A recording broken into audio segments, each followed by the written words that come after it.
आज दीपावली है, तो चलिए आज ज्ञान की बातें करने के बजाय मैं आपको एक कहानी सुनाती हूँ। ये बहुत साल पुरानी बात है। मैं तब चौथी क्लास में पढ़ती थी। गर्मियों की छुट्टियां थी। एक दिन मैं और मेरे बड़े पापा के दोनों बेटे आम के पेड़ के नीचे बैठकर सांप सीढ़ी खेल रहे थे। खेल बहुत क्रिटिकल मोड़ पे था। किसे सांप काटेगा, किसे सीढ़ी मिलेगी। लेकिन मेरी माँ और बड़ी माँ दोनों हर 5 मिनट पर मुझे आवाज लगाएं, ताऊ जी को चाय दे दो, पापा को चश्मा दे दो, ये बर्तन किचन में रख दो, अखबार लेकर आओ, वगैरह वगैरह। क्या मेरे भाइयों की तरह आप भी वो भाई हैं जिन्हें घर के कामों के लिए माँ ने कभी आवाज नहीं लगाई?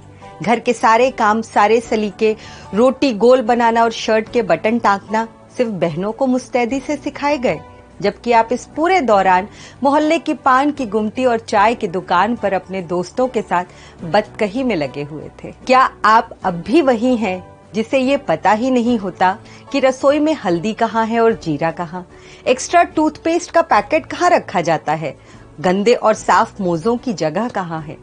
क्या आप अब भी वही हैं कि एक दिन घर की महिला कहीं चली जाए तो किसी जादू की तरह घर अचानक कबाड़ खाने में बदल जाता है? तौलिए, कंघी, मोजे से लेकर गंदा धुला प्रेस किया सारा कपड़ा बिस्तर के सिरहाने और पैताने पड़ा मिलता है। दिल पर मत लीजिए, मैं आपको लानतें नहीं भेज रही, बस एक फैक्ट बयां कर रही हूँ। आपकी गलती नहीं है। अपने लिए रोटी बनाना, अपनी शर्ट का टूटा बटन टांकना और अपना गीला तौलिया सुखाना आपको सिखाया ही नहीं गया, तो आप सीखते कहाँ से? पिछले कुछ दिनों से मेरे दफ्तर में बातचीत का एक टॉपिक दीपावली की सफाई भी है। हर दूसरी महिला कह रही है कि दीपावली की सफाई करनी है, जबकि एक भी पुरुष ने इस विषय पर अपने कोई विचार और चिंता व्यक्त नहीं की है।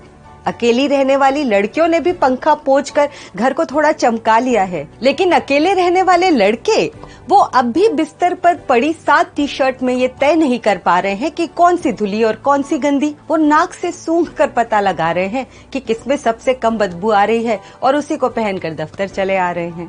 और ये मुई लड़कियां लड़कों के ये दुख समझने के बजाय उनका मजाक उड़ा रही हैं। अपने दिल पे हाथ रख के बताइए, क्या आपको लगता है कि लड़कों से घर के काम न करवाकर, उन्हें जीवन के ये बुनियादी हुनर न सिखाकर आपकी दादियों, नानियों, माओ, मौसियों ने आप पर कोई एहसान किया था, या आपको जीवन जीने के लिए जरूरी एक बेहद बुनियादी स्किल से वंचित कर दिया? अपने काम अपने हाथों से कर सकने का अधिकार भी आपसे छीन लिया। अपने गंदे कमरे को झाड़ पोंछ कर चमका लेना, अपने शर्ट की टूटी बटन टांक लेना, भूख लगने पर अपने लिए 4 रोटियां बेल लेना कोई हवाई जहाज बनाने जैसा महान स्किल तो नहीं, लेकिन कितना बेसिक स्किल है ना। जो पुरुष हवाई जहाज बनाते हैं और देश चलाते हैं, वो भी रोटी तो खाते ही हैं। ये रोटी अपने हाथों से बनानी आए तो क्या मजे की बात है। मुझे नहीं लगता कि लड़कों को घर के काम न सिखाकर हमारी माओ ने लड़कों का कुछ भला किया, बल्कि सच तो ये है कि उन्हें रोटी बनाने के सुख से वंचित कर दिया। मेरा मानना है कि जीवन के हर सुख पर हर मनुष्य का समान अधिकार है। जैसे डिग्री लेने और पैसे कमाने पर मेरा अधिकार है, रोटी बनाने की कला पर आपका भी उतना ही अधिकार है। ये जो आप मेरा चश्मा कहाँ, मेरी चाबी कहाँ, मेरी घड़ी कहाँ, मेरा वॉलेट कहाँ के लिए हर घड़ी घर की औरतों और बच्चों को आवाज लगाते फिरते हैं, फर्ज करिए कि इन सारे कामों में आप भला के पारंगत और आत्मनिर्भर होते तो इसमें कितना सुख था। आप चुटकी बजाते अपना हर काम खुद कर लेते, लेकिन इस बर्बाद पेट्रियार्की ने आप पर एहसान करने के नाम पर आपका ही नुकसान कर दिया। तो सोच क्या रहे हैं? अब भी देर नहीं हुई।